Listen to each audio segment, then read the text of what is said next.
Here they come. Welcome to this week's episode of Here They Come. I'm Paul Ramlow. And I'm Jessica Schroeder. Well, Jessica, in our last episode, we gave the folks a preview of the 2012 Sunshine Pro-Am Drivers Challenge, which was going to take place at Pompano Park. That hotly contested event took place earlier this week, and it came right down to the last race to decide the outcome. It sure did. Coming out of California, there were 4 drivers, 2 amateur and 2 professional, competing against 4 drivers from Florida, again 2 amateurs and 2 professionals. And after Monday, it was a tie going into Tuesday's races. And then the final standings was actually 129 to 123, so right down to the last wire. It was Rick Bertrand who came through and won it all. Yeah, Rick, one of the amateur drivers representing California, and actually the driver with the fewest career wins of the 8 drivers, won that last and final race and gave the Cal Expo team that 6-point advantage. In the individual competition, it was Bruce Ranger of Pompano who edged out California's Steve Wiseman by 1 point, 39 to 38. Tell everybody what you told me you were thinking at the half. Well, at the half, I'm sitting last. I thought I'm just going to try to maybe pick up a horse or 2 and see what I can get. I thought I had no chance at the half. 3/4 or going to the top of the stretch, what did you think? Well, I passed the horse going right to the 3/4, and the horse took over. Once he started passing the horse, I tipped him wide, and he took over. And when you knew that you were going to win it, if you knew you were going to win it, how did that make you feel, knowing that most likely, we all knew that it depended upon who was second, third, and fourth, that you won it for the guys back home? Well, I'm glad we had enough points to get there. I was looking for the win. Worry about the win first. So I see me going by horses in the stretch, and I knew I had enough to get to the wire, and that was great. It's a great event. We're looking forward to going out to California if that happens. We've got to thank Pompano Park Management, obviously, Dave Siegel, the California guys, for coming out here. Almost a last-minute deal, but we pulled it off, and I think it was good for everybody. What was it like coming out here, meeting up with old stables that are here, and just driving again with these guys and against Pompano? Well, you know, this is a wonderful trip for both reasons. The track here is beautiful. We've had fabulous weather. The races were all competitive, and I don't think we could have orchestrated it better going in the last race with a tie. But also there's 6 or 7 Cal Expo barns out here, and it was like old home week, you know, with a nice touch with just gorgeous weather. And as Jamie said, I can't thank John Yinger enough for allowing us to do this, and hope things like this continue. I think it's really, really good for harness racing. Earlier this week, Yonkers Raceway released the eligibles for the upcoming Matchmaker and George Morton Levy series, pitting some of the top free-for-all pacers in the sport. The 2012 Blue Chip Matchmaker attracted 43 mares, including a pair of Dan Patch Award winners from last year, that being Andrevet, who was the older pacing mare of the year, and See You at Peelers, who was 3-year-old filly pacer of the year. They'll be joined by 2011 Lady Maud winner Rocklamation, among others. As far as the Levy goes, last year's champion Real Nice will be back to defend his title. He'll be facing Pacer of the Year foiled again, who won the Levy Championship in 2009 and 2010. If you want all the list of eligibles for the Yonkers Raceway George Morton Levy and Blue Chip Matchmaker Series, go to their website at www.yonkersraceway.com. Paul, while a lot of those horses that are eligible to those different series end up in the breeding shed when they're done racing, a lot of standardbreds look for off-the-track careers with other disciplines such as endurance, carriage driving, dressage, etc. This past weekend, we were able to award the inaugural Standardbred Endurance Award to East Meets West and Patricia Clark from North Carolina. They participate in American endurance riding, which is 25 to 50-mile rides. Some of them even go up to 100.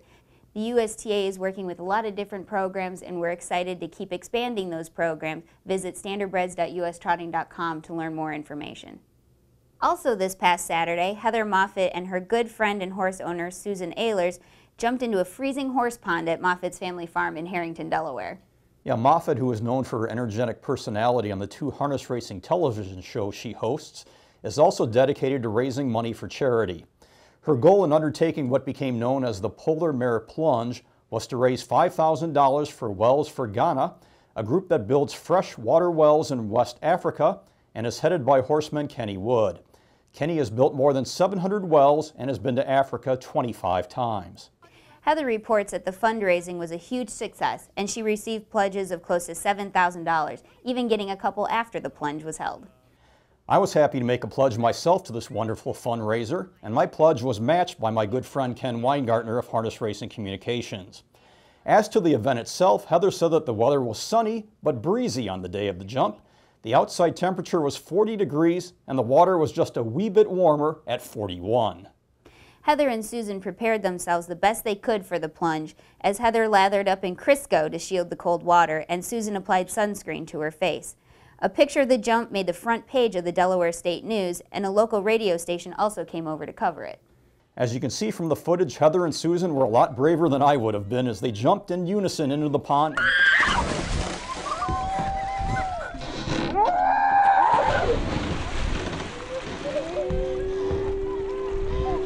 And then quickly swam to shore.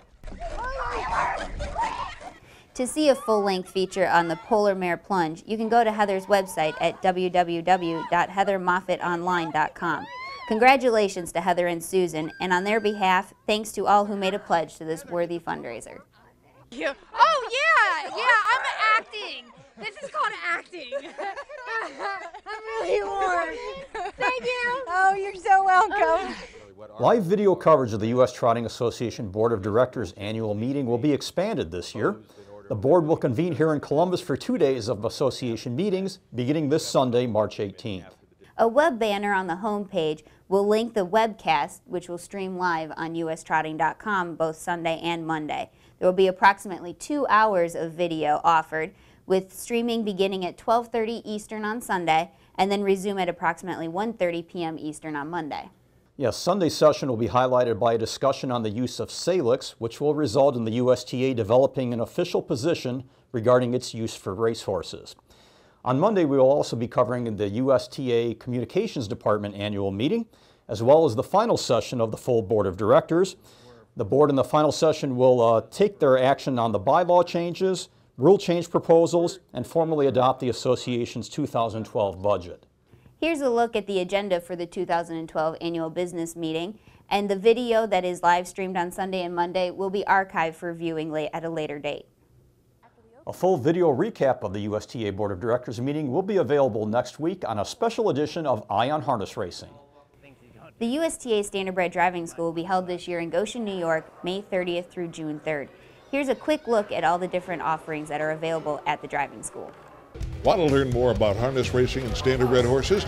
The best place to do it is in the Selkie at the U.S. Trotting Association Driving School.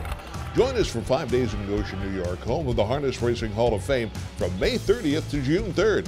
Learn from the sport's top trainers and drivers and get plenty of hands-on time with horses and in the sulky at the Markford Training Center, located in the region known as the Cradle of the Trot. Visit ustrotting.com to learn more about how you can get inside harness racing at the USTA Driving School.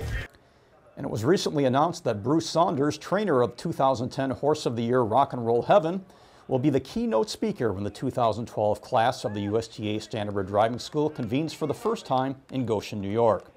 A licensed trainer since 1979, Saunders achieved his greatest accolades in the sport thanks to that 2010 campaign with Rock and Roll Heaven.